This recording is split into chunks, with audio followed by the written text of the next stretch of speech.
I don't think that the Raptors per se are under pressure because they just got to get one of these two. But the Warriors have had to completely shelve their game plan against Kawhi Leonard. They wanted to double team him like they did with Damian Lillard in the last round. They wanted to force him to get the ball in his hand. Game one, even though they lost it, Kawhi 14 shots, 23 points. That's what you want. But now that both of their primary defenders are hurt, Iguodala, who couldn't even guard him down the stretch because he was so banged up in game two. Now Klay limited.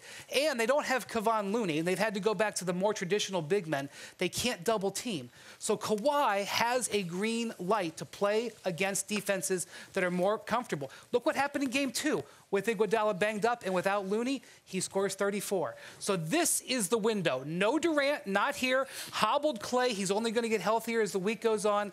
This is the moment for Kawhi Leonard to strike a dagger in and grab the series lead with the Warriors possibly at their weakest.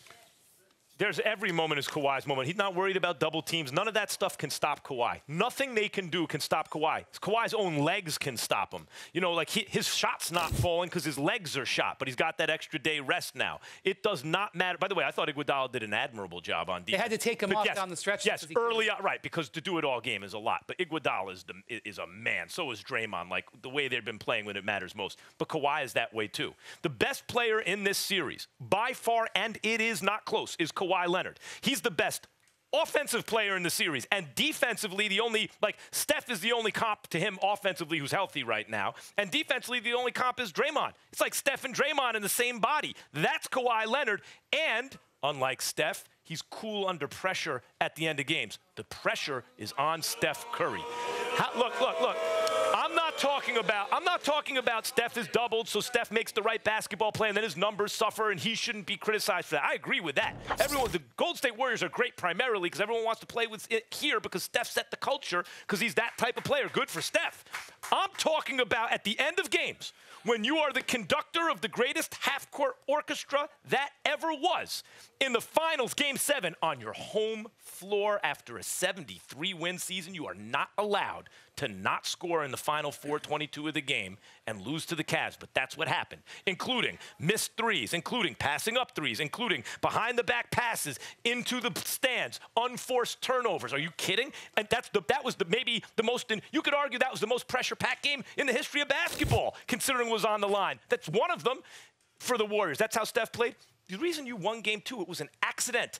The boxing won. Oh, the boxing won. Boy, that's a high school defense. Only it worked, and Steph tried to turn the ball over. It wound up in Iguodala's hands. You're lucky you won the game. The reason, and the Raptors were missing shots. The pressure is on Steph.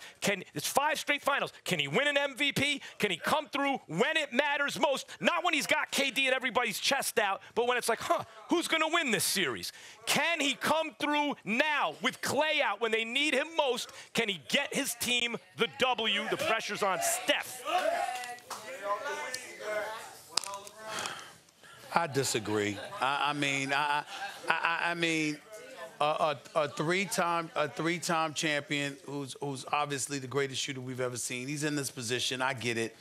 If this were Game 7, I'm vibing with you. Game 3, utterly ridiculous. Here's the deal. The pressure's on Draymond, and here's why it's on Draymond. Because Draymond is going to have to find a way to be more of a presence offensively. Boogie Cousins coming back, taking some of the heat off of you in terms of banging those big bodies with a Gasol, with an Ibaka, and guys like that. If Boogie Cousins is in the lineup, obviously Klay out of it because I don't think he's going to play in Game 3. I'm not sure, but I don't think he's going to play. You're going to see them. What are they going to do? If they put a boxing 1 on Steph Curry when Klay went out in Game 2, what do you think they're going to try in Game 3? I'm expecting them to double Steph, try to get the ball out of his hands, and to dare the Iguodalas and the Draymonds of the world to shoot. What has been Draymond Green's pretty much only impediment throughout the playoffs? His perimeter shooting is not there. He practically does everything else. He defends, mans up, zones up, doesn't matter. He can get to the hole, particularly against bigger, slower guys. He's rebounding, he's defending. He's doing all of these different things. The one thing you can't rely on Draymond for, even though he's made a couple, is perimeter shots, particularly open three-point shots. Why was he going to be the MVP had they won the year Cleveland won? Because he dropped 32 and 15 in the Game 7. Why? Because he was draining jump shots and three-pointers all over the place.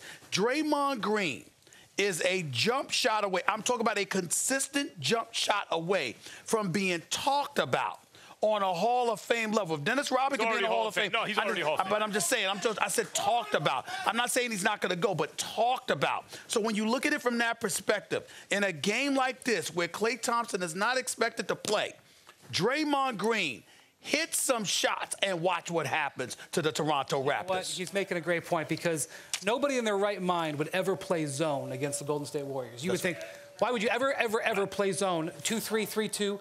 They played the box zone because they were not afraid of the shooters. Now, granted, when you do come home, you may see Jonas Rebko make a couple more. You may see Alfonso McKinney get a couple more. Quinn Cook. But basically, Stephen A., what they said with that box and one is, we don't believe that the Warriors can because Klay was already out. Because Klay was already out. But look, we almost would never think was possible. The X's and O's will fade into history. People will remember is that they went to 5 straight finals, and Steph didn't win a single MVP. If they lose this series because they lose at home, we're talking about game 3. Look, I'm not saying but this is a pivotal game because Klay. But first of all, if they take home court right back, the team that Nobody's has home court, they'll have outplayed them in 3 straight games. They're going to pay attention to the series. You're right, but they're not going to pay attention to game 3 back. I understand, but on a 1-1 series. But it's a pivotal game. I'm not claiming that Steph is incapable of doing this. I'm claiming he hasn't done it yet. These guys write their own scripts. This is the best reality TV there is.